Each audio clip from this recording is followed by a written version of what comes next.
World War II is often remembered as a conflict of grand strategy, massive armies, and epic battles. But behind the headlines and the trenches, there was another war being waged by a group of women whose courage, cunning, and sacrifice have often been forgotten.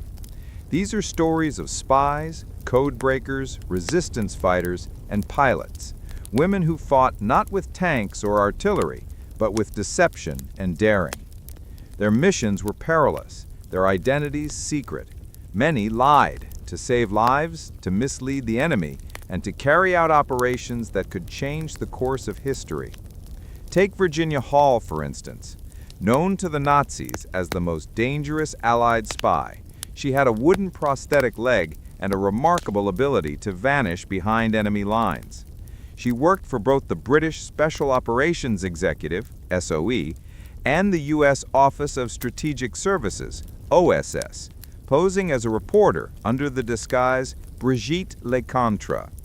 According to her biography, she organized French resistance networks, trained guerrilla units, and executed sabotage missions. Her courage reshaped how military leaders saw women's roles in wartime. But during the war, she remained largely in the shadows, her real identity hidden even from many she aided. Then there was Krystyna Skarbek, better known by her adopted name, Christine Granville. She was the first female agent of Britain's SOE and among the longest-serving operatives in the field. Undercover in occupied Europe, she used guile, charm, and sometimes bribery to pull off near-impossible missions, including persuading a Gestapo commander to release fellow agents in exchange for money and threats. Her daring acts saved lives, but after the war, her contributions were downplayed, buried beneath male-centric narratives.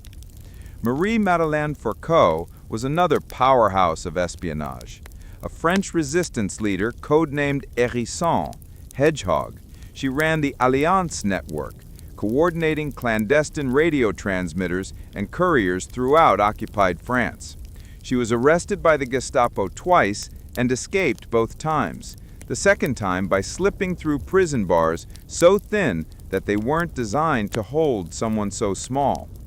Her network became one of the largest intelligence operations, feeding information to the Allies.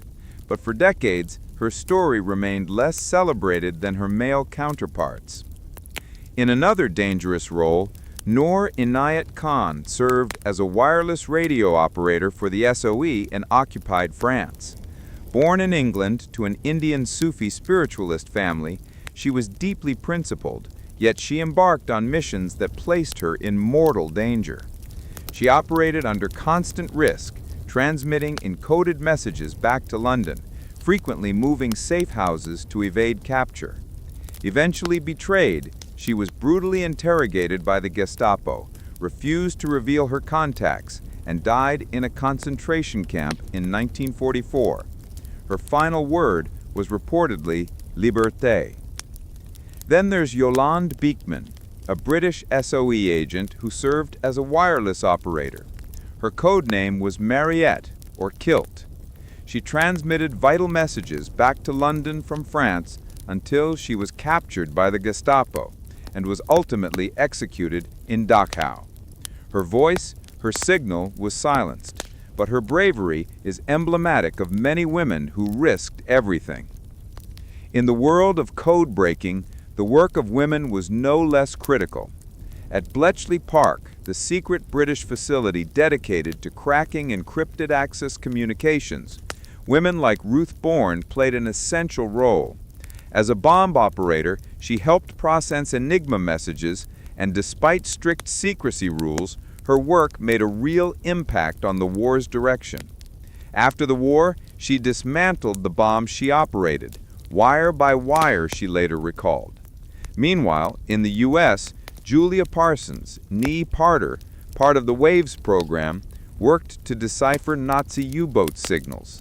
Her efforts contributed to the intelligence that saved Allied ships from submarine attacks. Beyond spies and codebreakers, many women served in combat-like roles or in dangerous support positions.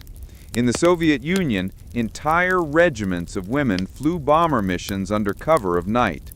The legendary Night Witches dropped tons of bombs on German positions, flying plywood planes through blacked-out skies. Other Soviet women became snipers. Lyudmila Pavlichenko, known as Lady Death, reportedly killed more than 300 enemy soldiers, including officers, during her service. These women defied expectations, both on the battlefield and in history books. On the French resistance front, women often played roles that required guile and invisible strength. According to the Library of Congress, they operated as couriers, messengers, and even as smugglers, hiding weapons or intelligence in baby carriages, or passing secrets while casually chatting with German officers. They helped downed Allied airmen escape through escape lines, coordinated sabotage efforts, and even published underground leaflets. Some women worked as transport pilots, not in combat but in critical logistical roles. In Britain, the Air Transport Authority included female pilots, known as Atta Girls, who ferried planes from factories to airfields, ensuring that aircraft were in place where they were needed most. Their work freed up male pilots for combat and kept the Allied air effort fueled. Yet despite all these contributions, many of these women were written out of the mainstream narratives. Their stories were deceitful only in that they often had to hide their identities or lie about their backgrounds, not because they were villains, but because survival and mission success required deception. Their bravery was cloaked in secrecy, and sometimes their recognition came decades later, or never. Take Odette Sanson Hollowes, another SOE agent. She endured brutal interrogations, torture, and isolation, yet she refused to break even when she was betrayed by a double agent. Her courage earned her the George Cross, one of Britain's highest honors, but her name was not always front and center in post-war histories. The National Portrait Gallery in the UK has noted that roughly 75 women sent by SOE into occupied territory, 16 never returned. Their sacrifices were rarely publicized for decades due to operational secrecy and societal biases that underestimated what women could do in war. These women inhabited gray zones, not frontline soldiers, but clandestine operatives, not traditional spies with tuxedos and glamorous cover stories, but grit-driven agents who crawled through forests, sent Morse code in cramped radio rooms, and risked betrayal and execution every day. Their deceit wasn't moral compromise, it was survival, and it was resistance. Through disguises, false personas, secret radios, and hidden identities, they struck at the heart of tyranny. But why were so many of these stories forgotten? Part of it has to do with secrecy. Many of their missions remained classified for decades after the war. Part of it is cultural. The post-war narrative often elevated the tanks, generals, and politics, pushing women's invisible labor to the margins. And part of it is personal. Many of these women never sought recognition. They were sworn to secrecy, bound by oaths or codes, and often they returned to normal life quietly, without public ceremony. Only in recent decades have historians and authors begun to unearth these stories. Biographies, archival projects, and museums are now shining a light on their contributions.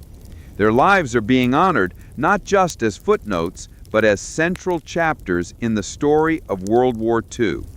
These are women who lied, deceived, and risked everything, not for glory, but for freedom. In remembering these forgotten heroes, we honor a different kind of warrior, one who fought in shadows, who spoke in code, who risked her life in silence. Their stories remind us that war isn't just fought on the front lines, but also in whispers, in hidden rooms, and in the hearts of the underestimated. And that's something worth remembering when we next reflect on the true cost of freedom. And a final note, history's silence around them is being challenged, but it's up to us to listen and carry forward their legacies.